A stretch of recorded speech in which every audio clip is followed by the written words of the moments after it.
Alright, so I played It Takes Two with my 10-year-old brother, and let's just say that I should have expected him to do as bad as he did. What could have been a 5 to 7 hour platinum ended up being almost 12 hours of torture. I expected him to be semi-decent at games since he plays Fortnite almost every day, but I guess I was wrong. I also forgot to record most of it, so I'm gonna use gameplay from this channel that I found here. You can go ahead and subscribe to them or whatever.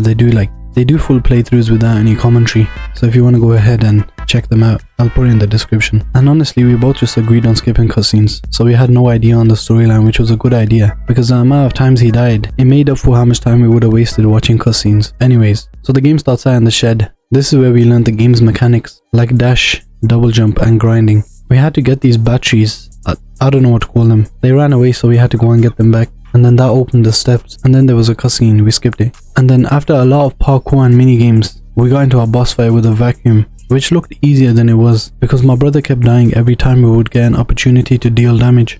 After the boss fight, we progressed through the levels. He had nails and I had a hammer, and we had to do parkour using teamwork. Yeah, teamwork does not make the dream work, I'll be honest. I had to explain step by step where he needed to throw the nails every single time, because he had no game sense. It's actually insane how bad he was. But anyway, we had a boss fight here with a toolbox. It was quite easy. Then we ended up at a tree. We skipped the cutscenes. I don't know how we ended up in a tree, but honestly it was pretty easy. We had guns. One shot honey and the other one would explode him. And there was a weird part on a plane which had the worst controls ever. The devs of this game need to stop including planes. Then we fought the Wasp Queen and flew over to Rose's room. In Rose's room there was a lot of minigames and portals, and we had to do all the portals to unlock the next anti-gravity elevator. I want to say it's elevator, anti-grav elevator. We didn't know that there was minigames hidden between each level of the elevator, so we had to go back at the end of the game to get those, and we had to do all the portals again, which was kind of annoying.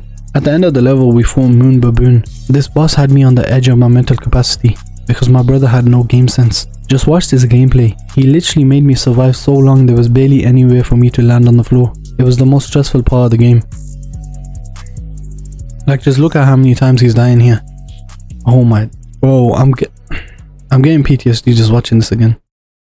Moving on, we went through the story, doing mini games on the way, and then we got to this tower. And I'll be honest, PS Profile says it's a 3 out of 10 difficulty, but because of this one tower, it should have been at least a 5. It was not a hard tower, just kinda annoying if you missed the jump. I think I spent about 20 minutes trying to reach the top, and then I had to do it again because the trophy didn't pop for my brother. And I knew damn well that my brother was not getting to the top of that tower. It did say in the trophy guide that the trophy should pop for both of us, but it didn't, so it was kinda annoying. After more parkour, we ended up being transported to this bird's eye view section where we had to fight to escape, and we had powers, wizard powers and shit. And it was honestly one of the better levels in the game. It was a lot more fun than the puzzles and teamwork sections. There was also a boss fight here which was pretty easy, honestly. Then we went to a clock area. I don't know, we skipped all the cutscenes, so I don't know how we would teleport into these areas and how we ended up in these areas and where we got the new abilities and shit from, but we got them anyway. And then we had to get out of the clock.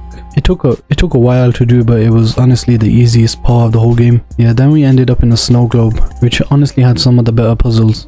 We had to use magnets to traverse the area, which was honestly more fun than it looks like. We also had a few mini games here, including the shuffleboard, which was one of the best in the game honestly. We spent a few minutes just playing it, and after opening up all the towers, ringing the bells, and returning some turtles to their mother, we progressed to an ice and underwater area. We had to do a few different puzzles here to power the elevator thing, but they were quite easy to be honest. Then we ended up in a garden where I had a sickle and a water gun, and my brother had the ability to become a plant. We had some issues here as the mechanics were really weird, and we rode some spiders, snuck past some sleeping moles, and jumped around on frogs.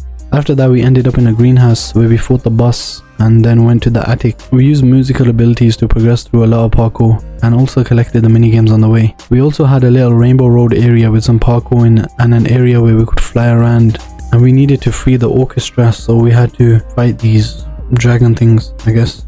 I don't even know if they were dragons. They kind of look like the dragon from Shrek, the big red one. Here towards the end of the game we held a concert, and then we turned back to normal after May and Cody kissed. When we got back we found out that Rose had run away, so the parents went to find her. The cutscene at the end of the game was the only one we couldn't skip, so we had to watch it. So we have no clue why she ran away, but she ran away, and then the parents went to find her, and I don't know why they're running like that, but I guess the devs got tired towards the end of the game or something. They found Rose and then the game ended, but not for us, because we missed one minigame in the tree, so we had to go back and grab it, and then that was the platinum. Let's just say I won't be platinum hunting with my little brother for a while now. For at least 10 years.